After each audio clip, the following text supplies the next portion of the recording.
Welcome to Behind the Paranormal with Paul and Ben Eno.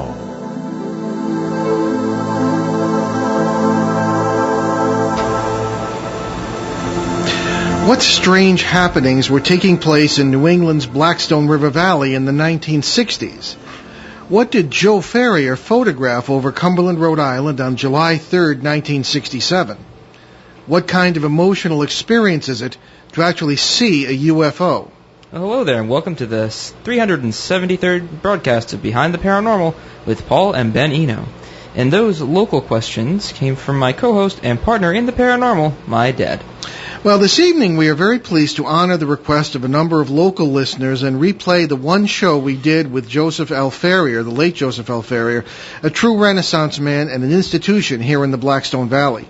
Along with being an athlete, musician, and broadcaster, Joe was a well-known UFO expert in the 1960s and the publisher of Probe magazine, one of the first UFO journals. He took a remarkable series of UFO photographs over Cumberland, Rhode Island in July 1967. To this day, when we mention Joe to the big-name UFO researchers we often have on the show, they've all heard of him. Joe was a great friend and a great fan of the show, and as we were of his show. And we wanted to have him on the air for one last time. But we've had him on the air like a number of times. But he only did that one show on July 12th, 2009. He told us that his life became so weird in the 1960s and 70s because of the UFO research, and that's why he made the decision to back off the UFO research, and so his life went back to normal. But before we hear Joe once again, it's time for our weekly paranormal contest. So last week's question was, what famous British diplomat vanished into thin air in 1809? Well, Carrie Feldman of Aurora, Illinois got that one right. It was British diplomat Benjamin Bathurst who vanished into thin air in 1809. Bathurst was returning to Hamburg, Germany with a companion after a mission to the Austrian court. Along the way, they had stopped for dinner at an inn in the town of Perelberg, and upon finishing the meal, they returned to their waiting horse-drawn coach. Bathurst's companion watched as the diplomat stepped over to the front of the coach to examine the horses and simply vanished without a trace. So this week's question is, if you got lost in the scape or swamp, what creature would you run into? Be first to win that, or get that right, and win a copy of Faces at the Window, one of my dad's earliest books about paranormal cases. Now, we're going to ask you to hold the calls this evening as we will be playing this pre-recorded interview. So let's revisit our interview with UFO expert Joe Ferrierre from July 12th, 2009. What was your first UFO experience here in the Blackstone Valley? Okay.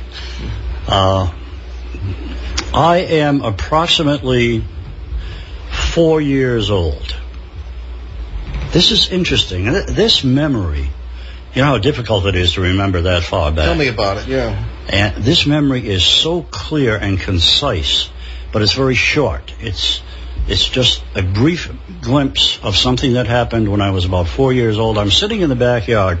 We lived on the Victory Highway in Slatersville, Rhode Island, and I remember I'm playing in the backyard in the sandbox with my little pail and my little shovel, and I'm digging dirt. And all of a sudden, I'm aware of the presence of a huge silver, I want to call it a rocket ship, Paul. I don't know if you've ever been to Crescent Park. They had a rocket ride at Crescent Park.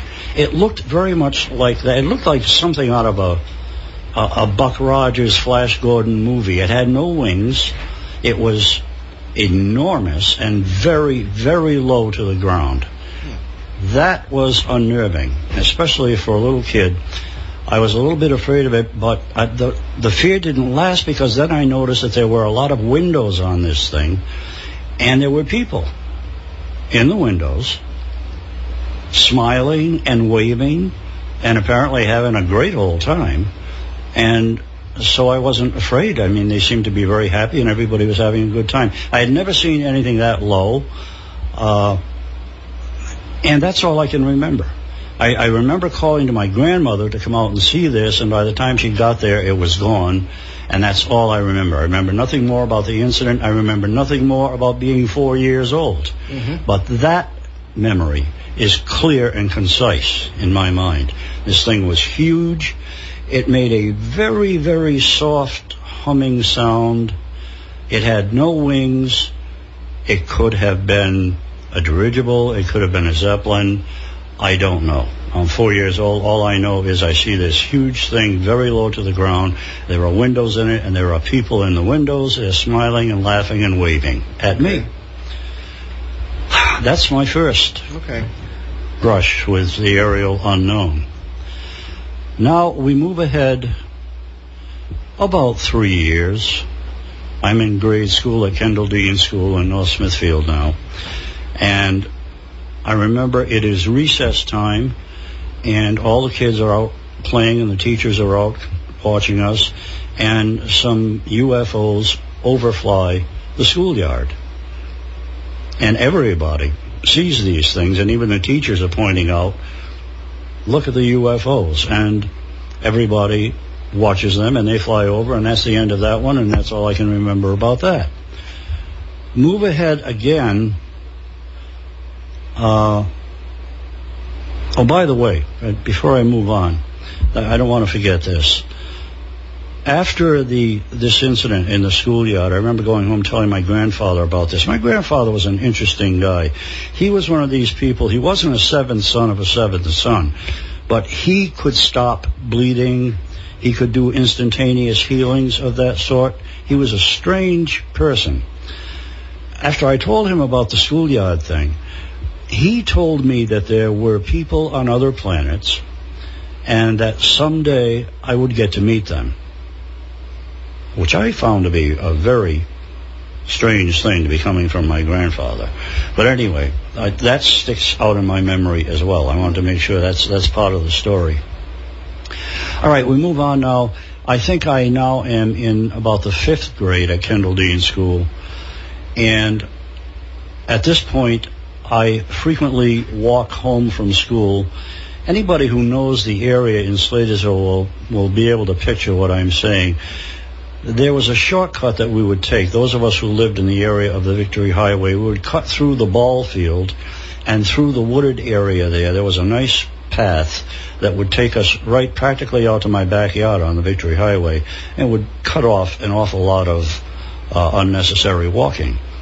So I'm going home through the shortcut this day, and I see a silver disc-like object maneuvering around the smokestack of a local manufacturing plant.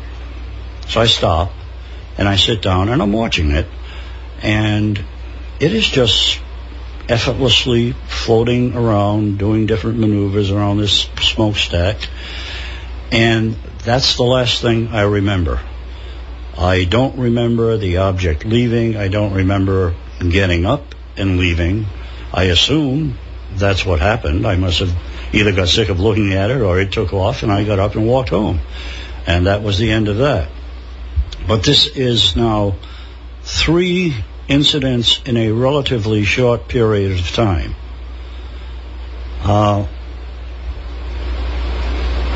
I don't want to create the impression that any of these incidents were necessarily visitations by alien beings or anything. I don't know what they were.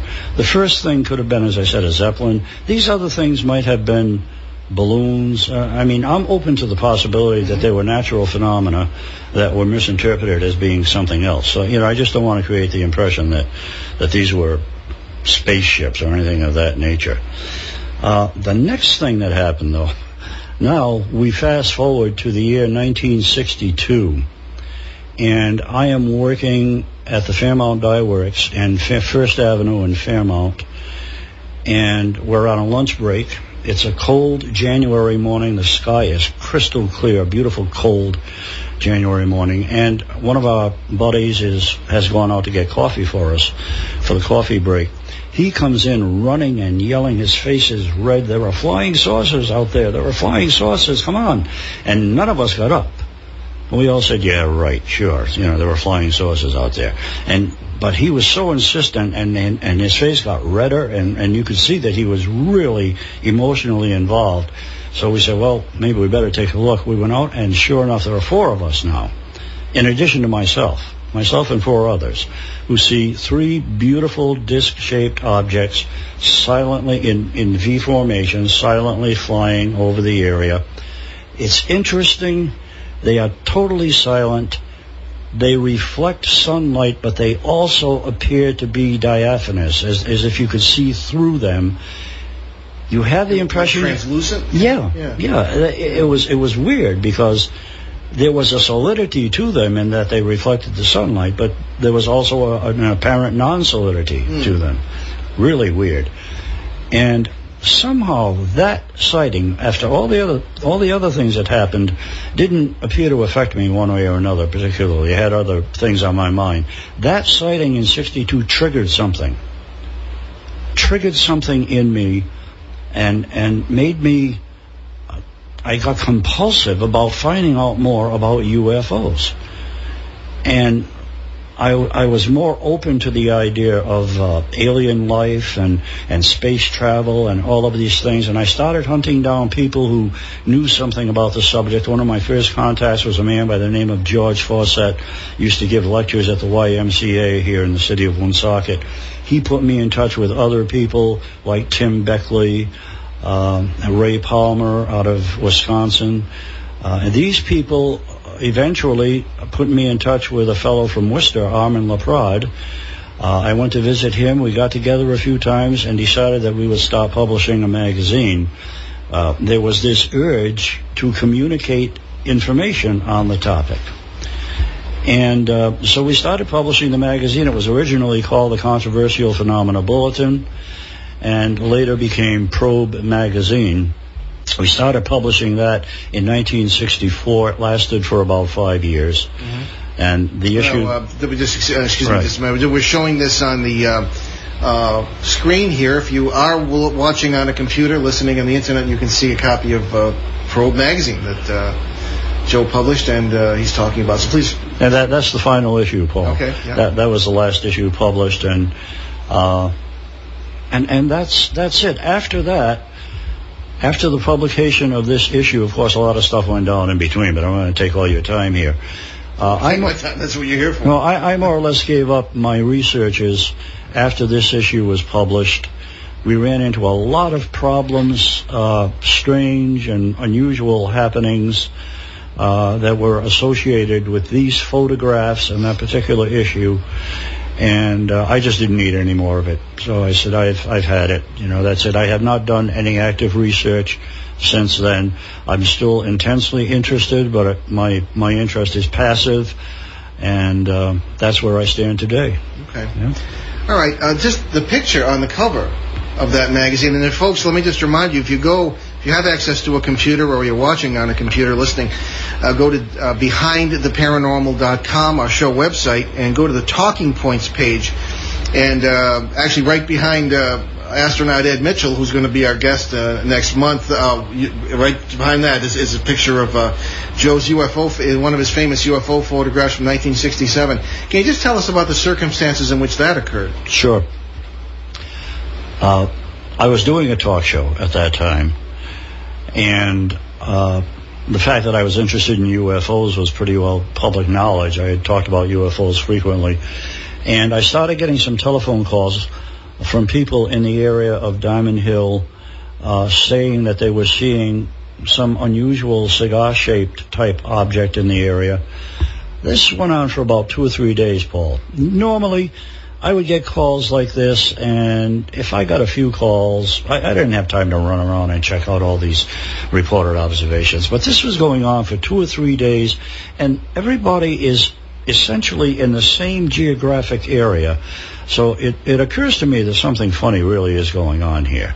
So I'm gonna see if I can take a little trek up there and see if I can find something. If something has been in the area, maybe it left something behind. Maybe there's a ground trace, a fragment or something that I might be able to locate. So I go to the area. I have this camera with me. It's an old camera. It's a reflex camera, one of those that you have to look into. You have to spot the object in the viewfinder and look into it. I bring the camera along just in case if I find anything. And after I'm there for a while, I realize that it's kind of foolish because I really don't know what I'm looking for. If you were to come across an alien object, how would you recognize it as being an alien object? What if, for example, the craft that they were reporting was a lighter-than-air craft of some sort, and I came across some fragments that looked like pieces of a balloon? I would ignore that. I would thinking that's not what I'm looking for. I'm looking for something unusual. You know? So I'm about to leave because I decide this is fruitless, and suddenly I see the thing. I turn around, I'm about to leave, and there it is, hanging there in the sky. The slow rocking motion. Speaking of lighter than aircraft, that's the impression one gets. This thing doesn't look heavy, although it looks heavy, but it's not acting like it's heavy. It looks pitted. It's not a smooth, gleaming, metallic surface that you hear about all the time. Not at all. It looks like a pitted, charcoal, drab kind of surface. It has 4 white spots running along the side of it. They don't look like windows. They don't look like portholes. They look like white spots, whatever that might be. I also noticed that there's something like a piston-like apparatus that is moving in and out of one end of this thing with some degree of regularity. And so I start taking pictures of the thing. Well, I'm not going to take time and go through the whole thing. I got about 7 pictures of this thing. And they are printed in the magazine, and they've been used in books, and they're all over the place. They're authentic. The thing is real. I saw it eject from a hatch-like device located underneath the object along about the middle. It ejected a smaller disc-like object. It's in one of the couple of the pictures. Right. And I got 2 pictures of that, I think, of the disc. And this whole thing took place in a matter of seconds. I can't remember how long it was. But it seemed like a long period of time. It felt like a long period of time, but it wasn't a long period of time. The psychological reaction was interesting. My first reaction was to panic a little bit. I was a little bit afraid when I saw this thing hanging there so silent. I mean, it might have been there for a few seconds before I turned around to look at it, and I had no idea.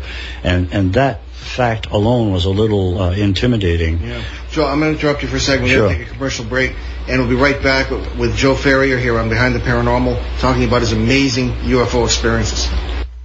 Is your business getting the necessary exposure? American Beauty Sign Works, your local sign experts, can help you answer yes to that question.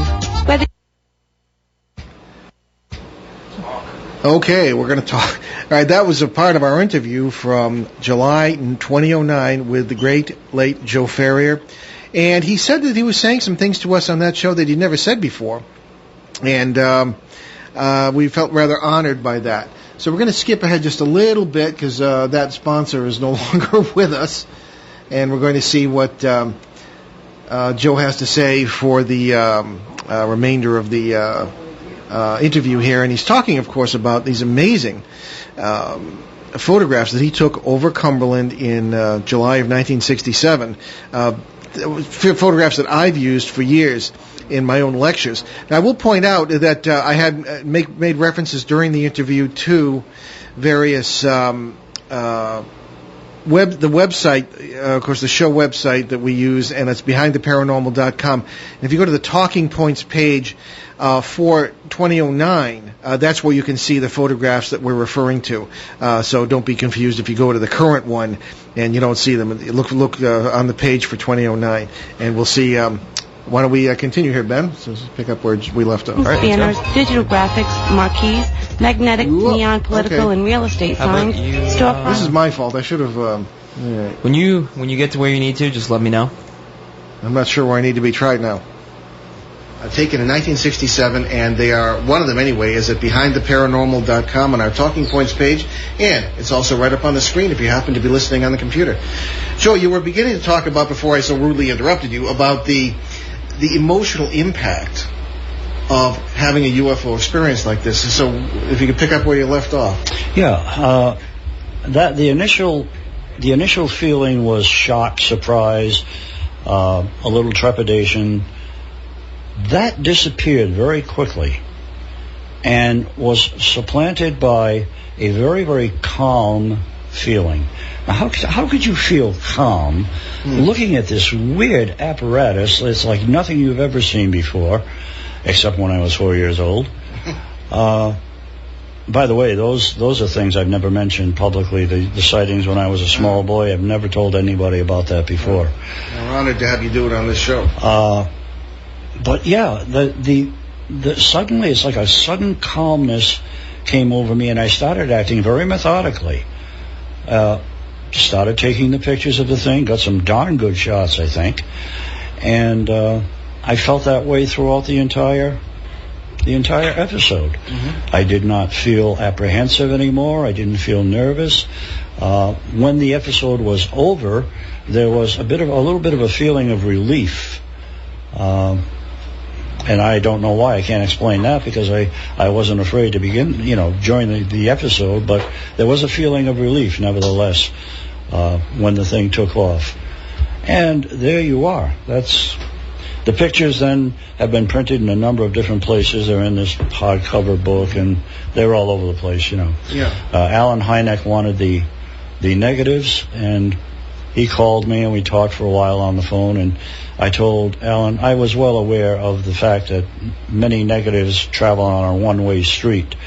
So I told Hynek that if he wanted to come down and do a field investigation, that I would be more than happy to let him examine the negatives. Mm-hmm. And the only request that I would make of him was that he would have to make a public pronouncement on them, one way or the other.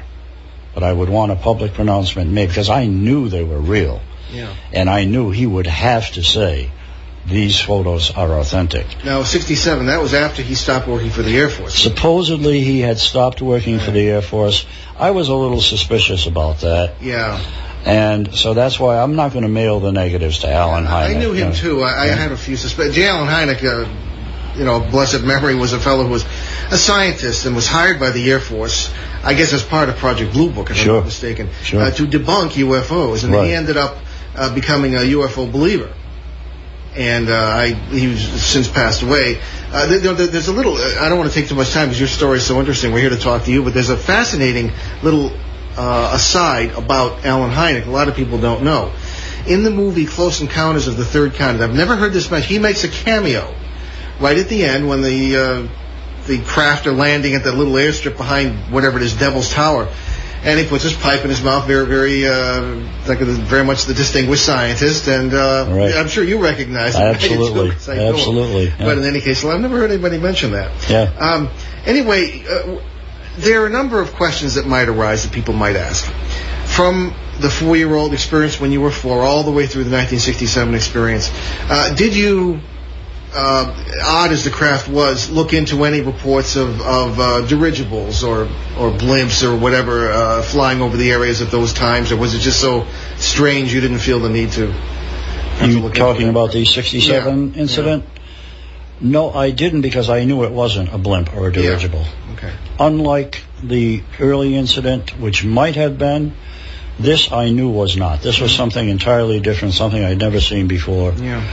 And when it ejected the disc, that took it up, as far as I was concerned, to another level. This was something entirely different here. I've heard a lot of stories about larger craft ejecting smaller craft in that way. Yeah. Let me just remind you, folks, our numbers for calling tonight. If you'd like to talk to Joe Ferrierre, 401-766-1240 in the local area, 800-449-1240 from anywhere in the USA, and email eno@onworldwide.com. Now, as we were doing some show prep, Joe, the other day, we were talking about an amazing incident in which you encountered 2 very unusual people. Would you mind recounting that story? The end is a real whopper. because it's an amazing. It is indeed. It's kind of long, so I'm not going to go into all the details of how I got to be in Hartford, Connecticut, but I'm in Hartford, Connecticut, and I had hitchhiked there. By about 75 miles from here. Right? Yeah, this is early to mid 50s. I'm not sure exactly what year it is, Paul. It's early to mid 50s. I'm a teenager now, and I'm hitchhiking back home from Hartford, Connecticut, and I am picked up by two people. A good-looking man with dark hair and a beautiful blonde woman, and they sit me in the back seat of the car, and I'm not alone in the back seat. There are tons of little black boxes, and I am told to not touch the boxes. Whatever you do, don't touch the boxes. And okay, that was clear to me, and I'm not going to argue with that. These people are very, very, very happy, very outgoing, very cheerful people. They're constantly laughing and joking with each other. And I asked them where they were from. They asked me where I was going. Obviously, I told them. And they said that they could bring me pretty close to the area that I needed to be in. I asked them where they were from, and they said that they were from very, very far away, that I wouldn't recognize where they were from, and that their job was to go around the country delivering these little black boxes to different people and helping to install them.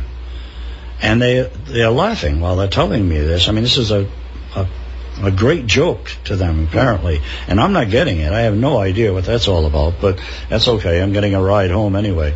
I am impressed by these people. Every now and then you meet someone that is just unusual, different from the mainstream. And these people were that different. They radiated an aura of warmth and friendliness and compassion. You felt safe and secure in their presence.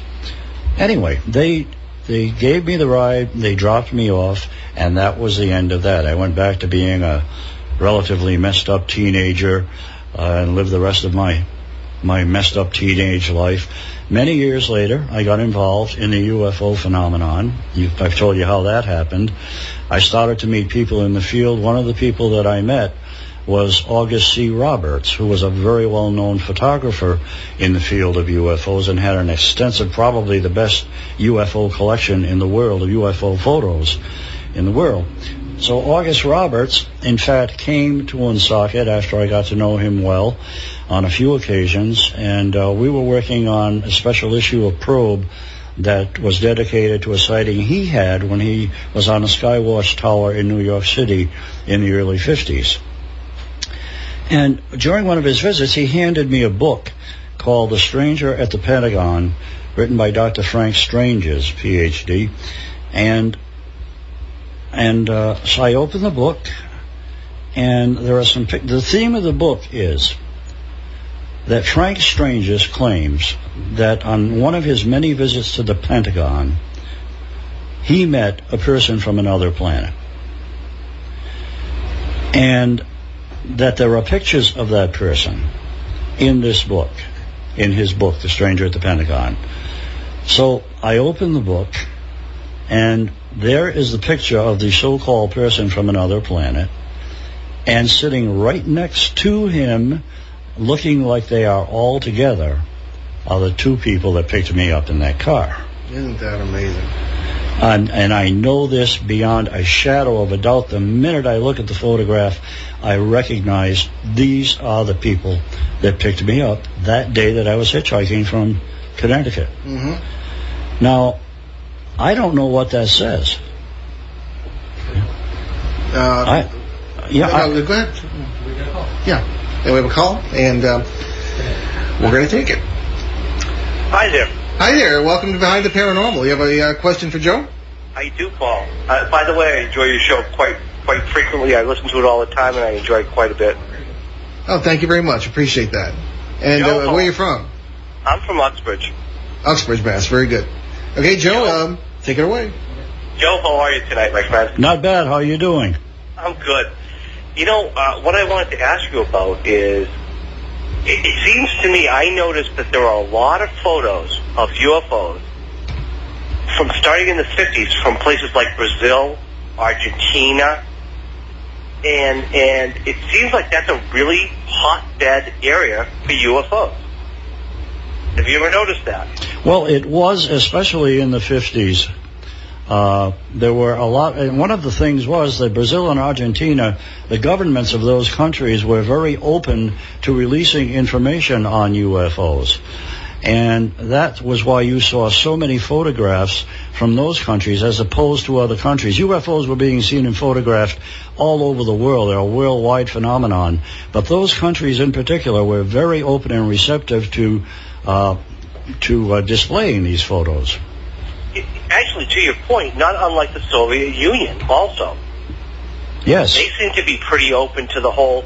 It seems like the United States government wants to, either, like you were saying about Alan Hynek, was hired to debunk all this stuff.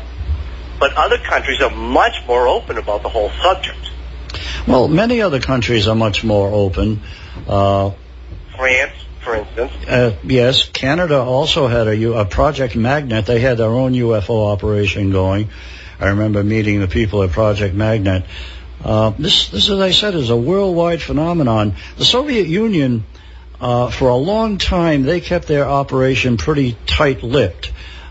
They started to open up after the Berlin Wall went down, and now the information is flowing out of Russia, and there's a lot of it. Now, correct me if I'm wrong, Joe, but doesn't the Soviet Union, or what used to be the Soviet Union, now it's Russia again, don't they have their own kind of Area 51 as well? Yes, they do. By something called the Black Lake or something? Yeah, they have their own Area 51, absolutely. Yeah, they, along with the United States, had been working on disc-shaped aircraft since the end of World War II. Many of the German scientists were working on this type of aerial conveyance during World War II. At the end of the war, there was the scientific brain drain that took place. Some of the scientists went to the Soviet Union, others came to the United States, and that information continued to be worked on and developed, and I'm sure accounts for an awful lot of the UFO sightings that people report. Well, to your point, I won't take up any more time because I know you have other calls who want to get on, but that is very true that, after World War II, we in the Soviets just grabbed all the best scientists from Germany. Sure. Because, heck, let's be honest, they really weren't that far off from developing the atomic bomb. Sure. They were doing the same thing we were, and we just got a little bit faster than they did. And that's why the war ended the way it did. Absolutely. Yeah. By the way, the name of the Russian Area 51, I think, is Kapustinya, something like that. Okay. But yeah, certainly it is there, and there's nothing new about this phenomenon either. I mean, it's as ancient as man himself. All right. One last question before I let you go. What do you think about those images, that paintings from like the 1400s, where it was like an impressionist of the Virgin Mary holding Jesus, and in the sky you can clearly see a manned craft, and those things were painted in the 1400s. They're hanging in museums. They're not fakes. They're real. Yeah, they were, as a matter of fact. Those are interesting. I consider that to be interesting, but some of the weaker evidence, Scott, because those could be a number of different things. I mean, what looks like it may be a UFO radiating beams of light might be a representation of the sun or a star or a sun dog or some astronomical phenomena that was misunderstood at that time. So while it constitutes a body of evidence that is supportive in a sense, we'll never really know, will we, what that guy was painting, So it's not some of the strongest evidence. It's there and it's supportive, but I'm a little more impressed with hard evidence. Okay. Well, thank you very much for your call. Thank you very much, Paul. Okay. All right. Good night, gentlemen. Take care. Funny, before the show we were mentioning that we do 2 programs on the influence of the paranormal, or possible influence of the paranormal on human origins. And because also what comes up, of course, are issues such as you just discussed with our friend on the phone of ancient art that seems to depict UFOs, and also I get into a lot of ancient documents that seem to, when you read them in the original language, come up with all sorts of wild stories about agricultural colonies and all this sort of thing, which in a way leads me into our next question. We were kind of talking a little bit before the show about the religious implications of a lot of these things, and I was sort of captured by your thought that you felt a sort of calmness when you were engaged in this. And let's think about that for a second. We got to take a commercial break, but let's talk about that when we come back. Sure. I'm going to take a quick break here. Okay. Oh, okay. Well, we're going to take a commercial break here, and then we'll be back with our interview with Joe in just a few moments. Deja vu. Hi, everybody. Dave Richards here, and we're bringing back the ON Morning Fun Show. But this time, I will not be alone. That's right, Dave. You need me there. Hi, everyone. This is Joe Callahan, and I'm joining Dave on the Morning Fun Show every weekday morning from 5 to 8. Remember that guy, Mike Sheridan? He's on weekday afternoons now with Steve Bianchi on the Afternoon Fun Show from 3 to 6 p.m. The Morning Fun Show will have everything you need to get your morning going on the right foot. News, weather, sports with Lou Mandeville, trivia, giveaways, and terrific music. And then we'll help you with the left foot. It's the ON Morning Fun Show with Dave and Joe, weekday mornings from 5 to 8 on your station for fun. ON Radio. Welcome back to Behind the Paranormal with Paul and Benino in a very special edition, playing a replay of our interview with Joe Ferrierre back in 2009. Okay, folks, welcome back to Behind the Paranormal with Paul and Benino. And we're visiting this evening with Joe Ferrierre, well-known talk show host here in Rhode Island, and amazing UFO stories from his tremendous background in this subject. And we were talking about the religious implications of some of these things. And supposedly, Joe, that's what the government, among other things, at least was afraid of at the time, that they didn't want people to know about this stuff because civil order would break down or whatever. What is your opinion on the religious implications of the UFO phenomenon? You think it's something that may have people thought they were seeing gods in the old days, or what was Van Daniken right? What do you think? Wow. How many hours do we have? Not enough, I'm afraid. Yeah.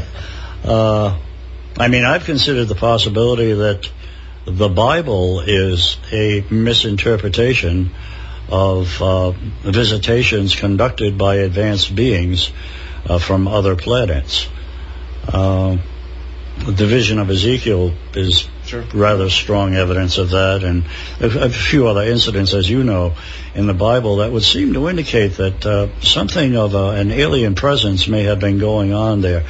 But, you know, it leads to, I think we can get to the real meat of the matter, Paul. We've been asking the wrong questions, I think, for all these years. What are the UFOs? Where do they come from? What do they want? I think what we should have been asking is, why are the UFOs? We live in a cause and effect world. If we look at the UFOs as being somewhat causative, what has been the effect of the UFO phenomenon on the human condition? It seems to me that we might entertain the idea that the UFOs have brought about kind of a shift in the collective consciousness of humans on this planet. You know, alien life, space flight, visitors from other planets. Prior to the advent of the UFO, that was all science fiction stuff. That's stuff you read in science fiction books. Excuse me, it made for interesting sci-fi movies, but you never took it seriously.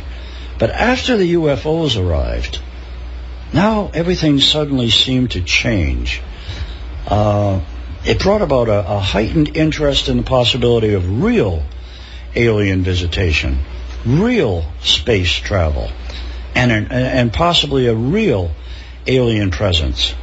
I like to refer to it as it was almost like a paradigm shift. It was like the advent of the cosmic viewpoint. We began to look at things entirely differently.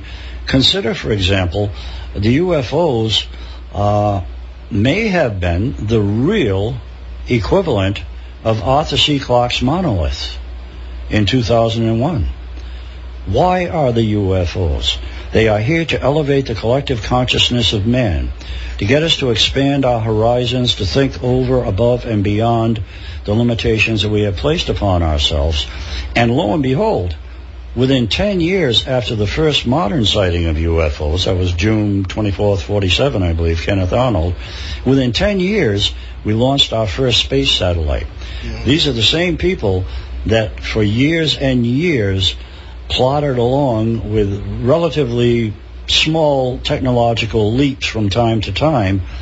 How long did it take to invent the wheel, for example? Yeah. And all of a sudden, here's this fantastic quantum technological leap that takes place, and we are in space 10 years after UFOs arrive on the scene. So I think that's something that I think that we have to look at and seriously consider, that they ignited something new in the human spirit, and they brought with them I would say a technological leap. I'm not sure that they have brought an evolutionary leap. I would like to believe that's happened too. But I think there's been what could properly be referred to as a quantum technological leap since the advent of the UFO. I hope there will be a quantum evolutionary leap as well. Yeah. I hope you're right. The last time I sat down with Bud Hopkins, the UFO abduction expert, he had brought his photo album with him. And we were both speaking at this conference, and I was talking about ghosts, and he's talking about UFOs. And there isn't necessarily any sort of divorce between those two subjects, strangely enough. And he showed me photographs of things that had been done to people, in his opinion, by alien visitors, okay? And they were none too friendly, apparently. And what struck me was that they were, in many cases, exactly what I had seen in cases of poltergeist attacks in cases that I was working with. And Bud and I kind of sat back and we kind of looked at each other and, wow. So, I don't know. I think that there may be there is a dark side to this, and I think there's far more to it than maybe any of us realize. And we have a caller for Joe, and welcome to Behind the Paranormal. Hi, Joe. Hello. Hi, Joe. Ronnie V. How are you doing? How are you doing? I got the wind that you were going to be on the show, and I thought I would call tonight. I'm just picking it up out here in Chepachet. Uh-huh. I want to know about 1999. I have a report that a UFO was on Social Street, and I'd like the police officer in the city of Woonsocket to come forward. He called back to the police station saying there was a massive craft over Social Street. Yeah, I do remember that, Ron. I remember something like that too. Let me just tell you this. I know this for a fact, and it was on the front page of the Woonsocket Call. If somebody wants to check this, yes. 1999. Art Bell told me this. Uh-huh. Okay, the police officer called back because a truck driver called Art Bell's show and said, I had a delivery in the city of Woonsocket, and there was a massive traffic jam, and all the people in the big, the high-rises were pointing at the sky, and there was a huge ship, and the first police officer there called back to the station and said, there is a ship here, Sergeant. What do you want me to do? And this was in 1999, and if you search, like at the library or something, and get the call, Dan Menard says, do we have visitors?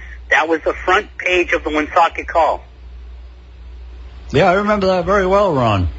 Do you remember there was a guy that actually was walking on Social Street that saw that, but everybody kind of put him down? Yes. I'm not sure who that was. Yeah, I do remember that. I don't have any names for you. I don't remember either, but yeah, I remember that very well. Well, let me just remind people that who don't live in this area, we have a lot of listeners who are all over the place. This is not a rural. Rhode Island is very small, and much of it is very rural. But the Woonsocket area is considered a metropolitan area for us. Right. Anyway, it's considered the city. We got about 40-something thousand people. But but so it's not as if you're standing in the farmyard here looking up at the sky. Right. You're on a city street. Out here in Chepachet, we have a place. It's an old bar, like a tavern, and it's on 102. It's a White Horse Pub, and there's been many UFO sightings there. Actually, I don't know what episode number it is, but the X-Files came here and filmed an episode. Is that right? Yeah, in Chepachet, Rhode Island. I'll figure out which. I'll call you next time you're on the show there and tell you which one it is. But there's a lot of UFO stuff in the state of Rhode Island, you know? Ron, did that White Horse Pub, did that have another name? Was it recently changed? Yeah, it was. It's called Chaz Grill, Chars. Uh-huh. But I heard, you know, over the years that there was tons of UFOs over there. Plus there was black helicopters and a lot of stuff over there, you know? Yeah, yeah. I bought a huge apple farm out here, and but Woonsocket was well known for UFOs back then. And I tell people all the time, and they kind of laugh at me, that buses went down there and they had like tour guides, and you know, back in the '60s and stuff. The end of Diamond Hill, Elder Baloo Road, I think. That's true. Oh, yeah. That's true. People were coming in by the busload. There were so many UFO sightings. So in we're the scratching area. the surface here. I remember there are a couple of people who wrote in emails to ask you about local stuff too. Well, thank you very much for your calls. Hey, thank you. Keep in touch. Keep us posted. What's going on out there? I will. That's great. You have Joe on number one. I know. People have been asking for him. We're real happy to have him. Thank you. Take care, Ron. Okay. Now, Joe, of course, all these questions lead to one thing. And you were saying that when you were publishing your magazine, Probe, all sorts of weird things started to happen. On this show, when we talk about ghosts, no problem, right? Nobody seems to mind. Mm-hmm. But when we talk about cryptids, you know, like Bigfoot and all these different things, especially when there's a UFO connection, somebody out there seems to get nervous. And when we talk about UFOs, especially when we have the big guys on, the ones everybody knows, Stan Friedman and Nick Pope from England, who worked for the British Ministry of Defense and all this stuff, somebody gets real nervous, and a lot of strange things start happening. Yeah. To me, to Ben, around our house, having to do with the show, apparently. And I've never been a believer in conspiracy theories, but after that happened to me, I've mentioned I'm not going to repeat it on this show, but it happened to me out at quote-unquote Area 51 when I was chased across the desert by government agents with a U.S. government plane. I mean, what are they afraid of? I think the thing that is always the most fearful is the thing you really don't know about, that even after all these years, there are elements to this mystery that they just don't know anything about. Years ago, I called the UFO phenomenon a multifarious enigma, and I think it is. I think you mentioned there's a dark side, there's a light side. There are many, many sides to this phenomenon. There may be, 50 different theories out there to explain UFOs, and it just may be that every one of them is correct to some extent. You know? I mean, it's a mighty big universe. Sure is. And there's room for everybody to be right about this thing. And the nature of the phenomenon is such that it seems to lend itself and adapt itself to different situations. And then you have the overlap phenomenon too. The UFO overlaps into other areas of the paranormal as well. Oh, well, that's what we talk about all the time. Because you know, and and people are always saying, "Shut up and let the guests talk." But I have to mention that our good old capital M multiverse. I've been working on that theory for 30 years, and so far it does seem to hold up, at least as far as we've taken it, and it does explain, I think, a lot of the phenomena and the overlaps. I think quantum physics, I think, is absolutely fascinating. Yeah. And here again, we have. I submit that there has been a consciousness shift, because we are considering possibilities now that we weren't even capable of thinking of 20 years ago. Right. Yeah, exactly. So something is going on. Something is energizing and doing something to the brain, the mind of the human being. Yeah. Do you think any of this has anything to do with leading up to 2012? That seems to be something people are dragging in, or I'm one of those who doesn't. Okay. No, I don't. Well, yeah, before we even get in, I want to read something. We have a couple of emails that came in. A lot of people can't listen live, and they send in emails beforehand. This is from Donna C. in Cumberland, Rhode Island, right next to Woonsocket here. And does Joe know anything about UFOs in and around the Pawtucket Reservoir in Cumberland? And that's all Donna says. I know that... Again, going back to 1967, 68, thereabouts, yes, many, many sightings of UFOs in and around the reservoir. In the reservoir? Not in, but on... Yeah, because I've heard that there can be underwater. Oh, absolutely, yeah. Sure. I don't know of anyone, I've never heard of a report, let's put it that way, of one submersing in the reservoir, but reports came from there frequently. Sure. Okay. That whole area was just a hotbed of activity. Well, that leads into one of the questions we asked in the beginning, and of course we're coming up to the end of our hour, but are certain areas, in your opinion, more prone to the paranormal in general, UFOs in particular? Obviously people think of the Bermuda Triangle, and over here the Bridgewater Triangle in Massachusetts. Do we live in one too, in the Blackstone Valley? Well, there's the ley line phenomenon in UFO research would support the contention that there are certain areas that are more attractive to UFOs than other areas. I think there might be something to that. Going all the way back to the 50s, there was a French fellow by the name of Aimé Michel, who wrote a book entitled Flying Saucers and the Straight Line Mystery.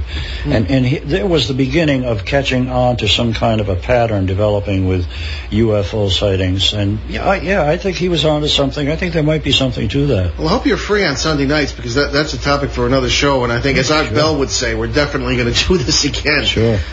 Here's another question. We've got a few more minutes. This is from Mike in Wheeling, West Virginia.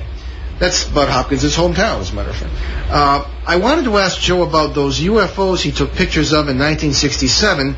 Did he ever see them again? Interesting question. And the answer is no. Okay. Well, that is interesting in the sense that there's something else I wanted to mention, that I think that there's a particular age frame that UFOs are interested in. I'm 70 years old now. I haven't seen a UFO in many, many years. I think people between the ages of 25 and 45, I think if you check the records, you'll find most of your recipients will fall into that age category, and especially if you start getting into the abduction phenomenon. Now you're going to even narrow the age limit even more, I believe. What that has to say about the phenomenon, I don't know, but anyway, to answer the question, no, that incident was my last brush with the UFOs. Okay. All right, and we had a third one here. This is from Julie in Uxbridge, Massachusetts, where our last caller was. And Julie asks, did any of you ever find out any more about the UFO over Woonsocket that you think interfered with your broadcast a year ago? I guess that's more a question to Ben and me. I don't know if you look at our podcast of our second show, and we do another show on a South Dakota-based station. It was Phoenix at the time, and it was a really strange. It was our second show, and we had a terrible time with the audio, and that will happen when you're a million miles away from the station. However, the engineer down there couldn't figure out what was going on. Nobody could. Ben comes running down the stairs to my office at home several hours later after the show, and he said, "Dad, you got to come up and see this." Now we live up in Upper Fairmount there, and we're on the hill, and we have a couple of skylights in the attic, and you can look out and pretty much see all of Woonsocket and all this. And the steeple of Holy Family Church, which is a really dominant landmark in our part of the area, was lit up, and there were these weird lights flying around the steeple, almost like orbs that you see in the photographs of the ghosts and all this stuff, supposedly. And the lights went out, and you're from this area. That steeple is lit all the time. I've never seen it go out before, except during outages, and that seemed to be. And the power in that part of South Main Street, I was told by people who live there, had gone out that night, and one or two people had reported seeing funny lights in the sky that night and around the steeple. And whether it had anything to do with our show being knocked off the air, I don't know. But it was a disconcerting experience. And just to answer this person's question, Julie, we never did really find out any more about it, except that other people had witnessed it. Of course, now we're down to 3 minutes here, so I'm gonna have to close it up. Joe, we are definitely going to do this again. And thank you so much. I'll give you the last word, as Bill O'Reilly would say. I don't really have a last word. I usually end my program by saying, "Watch the skies." Yeah. But no, I think it's a multifarious enigma. I think it's much more complicated than a lot of people think. And keeping that in mind, I think that's the way to approach it. Excellent. And well, there we are, folks. Welcome back to 2012. And that was our interview with the great Joe Ferrierre from 2009. His intelligence and his articulateness speak for themselves, and we just think that's a great interview. If you'd like to hear that again at any time, it is from certainly the podcast page of our show website, BehindTheParanormal.com, and it is the show from July 12th, July 12th, 2009, available free at any time. Look in the page for the 2009 podcast. Okay, so Ben, take away the announcements here. All right, so on our announcements tonight, we'd like to say that our next stop on our tour of public appearances and town hall style meetings is Woodbridge, Suffolk, England on Saturday, September 22nd. And we will present our program Exploring the Paranormal with CBS Radio's Paul and Ben Eno at the Grove House Hotel in Woodbridge, Suffolk, England, as we previously mentioned, from 7 to 11 p.m. And tickets are £11 per person. 15 pounds. Oh, 15, sorry. I saw 11 p.m. Anyway, yeah. And this will include a full buffet, courtesy of the hotel, and profits will go to local charities. So this event will take place in a highly active paranormal area, which was the scene of the famous Rendlesham Forest incident of 1980. And Laren Warren, eyewitness to the event and co-author of Left at East Gate, plans to be with us that evening. For more information and to buy tickets, visit www.spaceportuk.com/events, or just go to BehindTheParanormal.com for the link to that site under What's New. And finally, my dad and I will be featured speakers at the All Hallows Eve Psychic Fair at the Crown Plaza Hotel in Warwick, Rhode Island on Sunday, October 28th. So watch for more info on these events and more at www.BehindTheParanormal.com. And again, check our website, BehindTheParanormal.com. The illustrations and magazines that we referred to this evening are on the Talking Points page from 2009, so check that out as well. Subscribe to our newsletter, and you can also become a show reporter. There are all sorts of things to do on that site. And check out the 400 podcasts of our show available at that site as well. So many thanks to our producer, Ben himself, who we're very happy to say has recovered from his oral surgery. Mm-hmm. And we'll see you next Monday, August 27th, right here on WOON 1240 AM and ONWorldwide.com, when Ben and I will settle in with stories by our distant cousin, the renowned 20th century Rhode Island science fiction and horror writer H.P. Lovecraft, for a look at how much he might have known about the multiverse. So we're just about out of time, so why don't you give us a final word? Okay, very good. Well, our quote this evening is from Henry Ford. Coming together is a beginning, keeping together is progress, working together is success. So thanks for joining us on a great cosmic journey, and we'll see you next time. Return to this radio frequency 167 hours from now for another edition of Behind the Paranormal with Paul and Ben Eno.